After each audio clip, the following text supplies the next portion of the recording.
জামাত ইসলামীর উদ্যোগে সম্প্রতি ঘটে যাওয়া পৃথিবীর ইতিহাসের অনন্য ছাত্রগণ অভ্যুত্থানের শহীদ আসিফ মাহমুদ, আনাস বিল্লাহ, আদম আলী এবং আলম সর্দার এই সাতক্ষীরার বীর সন্তান, বীর শ্রেষ্ঠদের রক্তের প্রতি, শাহাদাতের প্রতি শ্রদ্ধা জানাতে, তাদের শোকাহত পরিবার পরিজনের প্রতি একটু সাক্ষাৎ এবং সহানুভূতি দোয়া বিনিময়ের উদ্দেশ্যে আয়োজিত আজকের এই দোয়ার অনুষ্ঠানের সম্মানিত জামাত নেতৃবৃন্দ এবং আমার প্রিয় মজলুম, নির্যাতিত, অত্যাচারিত, অধিকার বঞ্চিত আমার প্রিয় সাতক্ষীরাবাসী,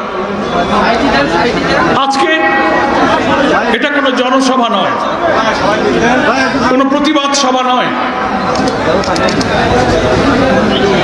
আপনারা লক্ষ্য করলেন সাতক্ষীরার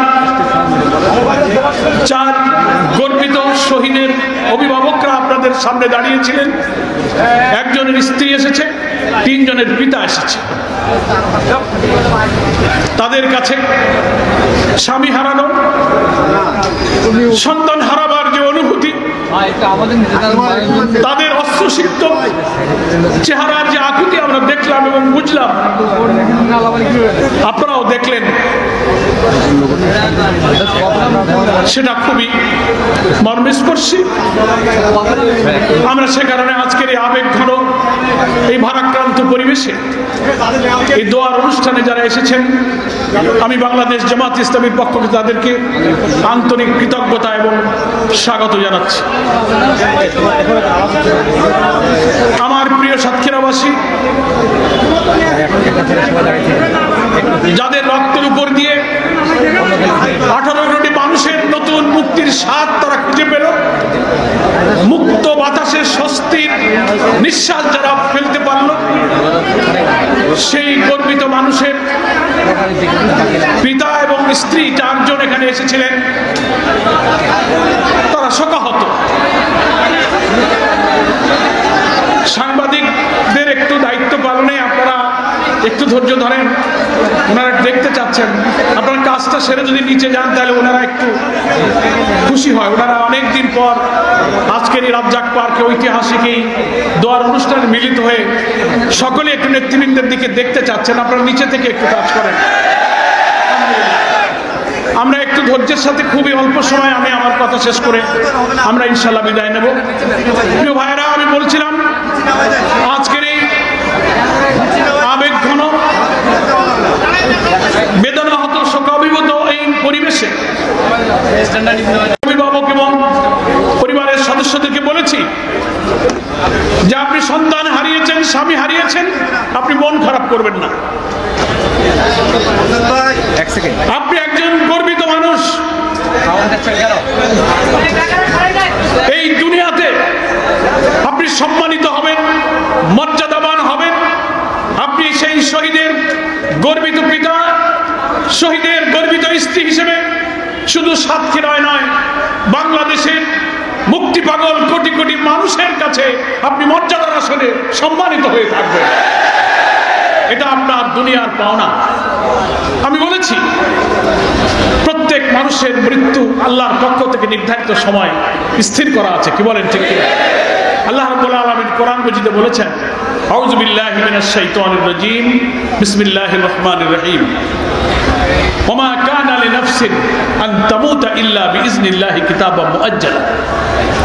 কোন প্রাণীর মৃত্যু হবে না, যে সময়টা আল্লাহ পাক তার জন্য নির্ধারিত করে রেখেছেন, তার আগেও নয়, পরেও নয়, সেই সময় আসলে সকলকে মৃত্যুবরণ করতে হবে। যারা আমরা এখানে রাজ্জাক পার্কে দাঁড়িয়ে কথা শুনছি, আমি গোলাম পরোয়ার সহ নেতৃবৃন্দ সহ উপস্থিত সবার জন্যই আল্লাহর এই আয়াত সঠিক, নাকি বলেন? সেই সময় আসলে আমি যেখানেই থাকি, যে অবস্থায় থাকি, আমাকে মৃত্যুবরণ করতে হবে। আমি শহীদের গর্বিত পিতা এবং স্ত্রীকে সান্ত্বনা দিয়ে বলতে চাই, তার জন্য ওটাই মৃত্যুর সময় আল্লাহর তরফ থেকে নির্ধারিত ছিল, এটাই তাকদীর। একদিন আগেও নয় পরেও নয়, তিনি এই দিনেই চলে যাবেন, এটাই ফয়সালা ছিল।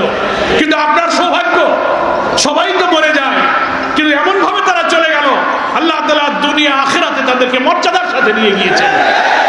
সকলের এই মৃত্যু শোভা পায় না। আমাদের প্রিয় নবী মুহাম্মদ মুস্তাফা সাল্লাল্লাহু আলাইহি ওয়াসাল্লাম বলেছেন, যারা নিজের অধিকারের জন্য, সত্যের জন্য, ন্যায় প্রতিষ্ঠার জন্য যারা রক্ত দেয়, জীবন দেয়, আল্লাহ তাআলা তাদেরকে শাহাদাতের মর্যাদা দান করেন। রাসূল সাল্লাল্লাহু আলাইহি ওয়াসাল্লাম শহীদের যে 7টি পুরস্কারের কথা বলেছেন, তার একটি পুরস্কার হলো শহীদের শরীর থেকে তার রক্ত জমিনে পড়ার আগেই আল্লাহ তার গুনাহকে মাফ করে দেন। শহীদের পিতা এবং স্ত্রীকে বলবো, নিশ্চয়ই নিশ্চয়ই আমাদের হৃদয় বলছে, আপনি যাদেরকে হারিয়েছেন তার রক্ত জমিনে পড়ার আগে, যেহেতু তারা নিজের জন্য যায়নি, কোনো স্বার্থের জন্য যায়নি, দেশ, মানুষ, জাতি, অধিকার এবং ন্যায়ের জন্য লড়াই করেছে, অন্যায়ভাবে জীবন দেওয়া হয়েছে, নিশ্চয়ই নিশ্চয়ই আল্লাহর কাছে তার শাহাদাতের মর্যাদা পাবে। এই সান্ত্বনা আমাদের কোনো বক্তব্য। স্লোগান দেবেন না, স্লোগান দেবেন না, আমাকে একটু কথা শেষ করতে দেন। এই ছেলে স্লোগান দেও না, ওকে থামান। আমার একটা অনুরোধ রাখেন, আমার বক্তব্যের মাঝখানে স্লোগান দেওয়ার দরকার নেই, ঠিক আছে? এটা একটা শোক এবং দোয়া। এই 4 জন শহীদের পিতা এবং স্ত্রীকে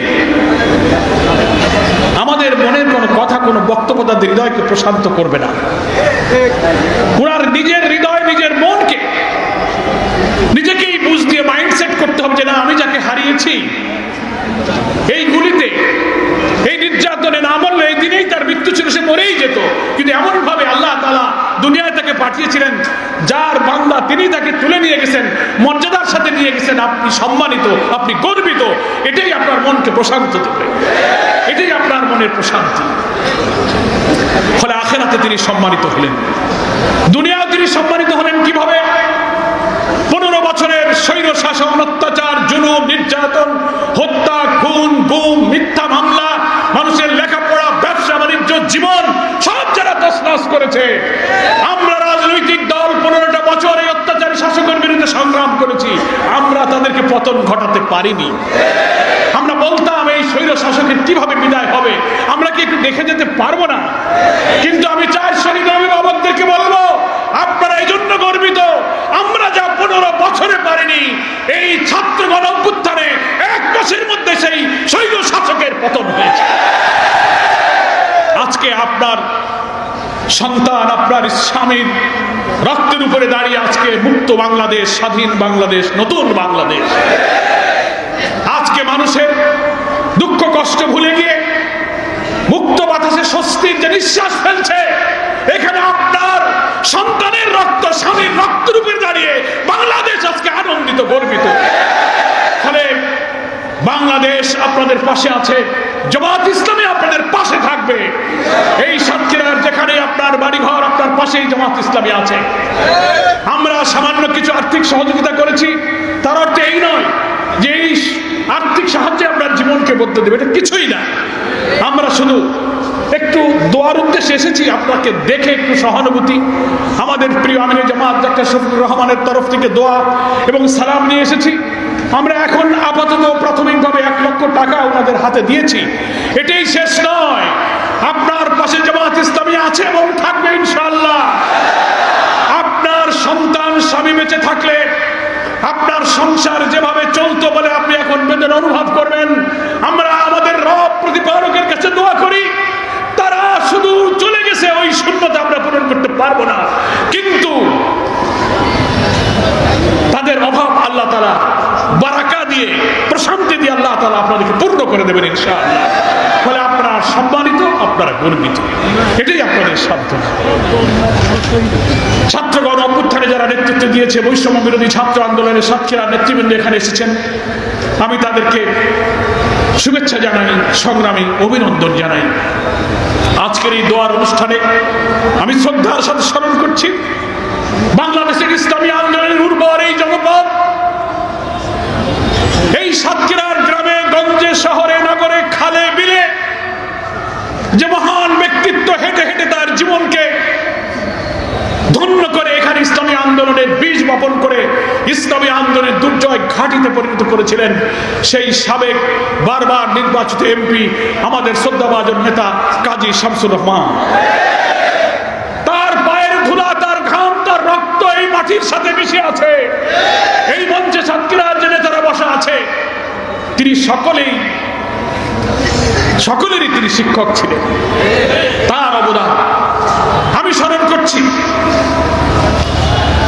শহীদ হাফেজ মাওলানা আব্দুল খালেক মন্ডল, সাবেক এমপি, যাকে নির্যাতনে কষ্ট দিয়ে তাকে জেলের মধ্যে হত্যা করা হয়েছে। বৃদ্ধ বয়সে তিনি কারাগারে পবিত্র কোরআনকে হিফজ করে মুখস্থ করেছেন। আগরদারি মাদ্রাসার মতো বাংলাদেশ বিখ্যাত এই মাদ্রাসার বরেণ্য অধ্যক্ষ, প্রিন্সিপাল হিসেবে সারা বাংলাদেশে তিনি সম্মানিত ছিলেন।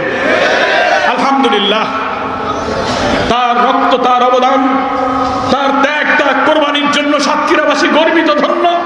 আমি আজকে তার শ্রদ্ধার সাথে স্মরণ করছি।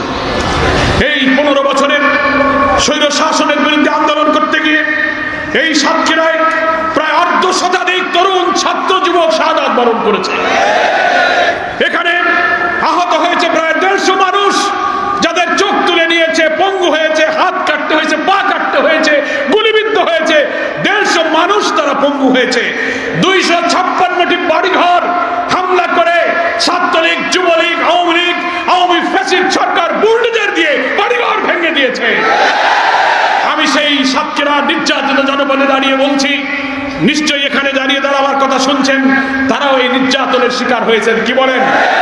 হাজার হাজার মিথ্যা মামলায় কারাগারে আপনাদেরকে বন্দী করে রাখা হয়েছে। বাড়ি ঘরে নিজের বিবি বাচ্চা সন্তানের কাছে থাকতে পারে নাই, পালিয়ে পালিয়ে জীবন, ব্যবসা বাণিজ্য, ছাত্রদের লেখাপড়া তছনছ হয়ে গেছে। এই স্বৈর শাসকের বিদায়ের পিছনে সাতক্ষীরার এই সংগ্রামী মানুষদের এই ত্যাগ, এই কোরবানিকে আমি শ্রদ্ধার সাথে স্মরণ করছি। আমার প্রিয় ভাইরা, আমরা শুধু ঢাকা থেকে সাতক্ষীরার সংগ্রামী মানুষকে শুভেচ্ছা জানাবার জন্য আমরা এসেছি। আপনারা আমার আগের নেতৃবৃন্দের বক্তব্যে শুনেছেন, একটি অন্তর্বর্তীকালীন সরকারের প্রধান নোবেল বিজয়ী ডক্টর প্রফেসর ইউনূসের নেতৃত্বে একটি সরকার গঠন হয়েছে। এটিকে বলা হয় অন্তর্বর্তীকালীন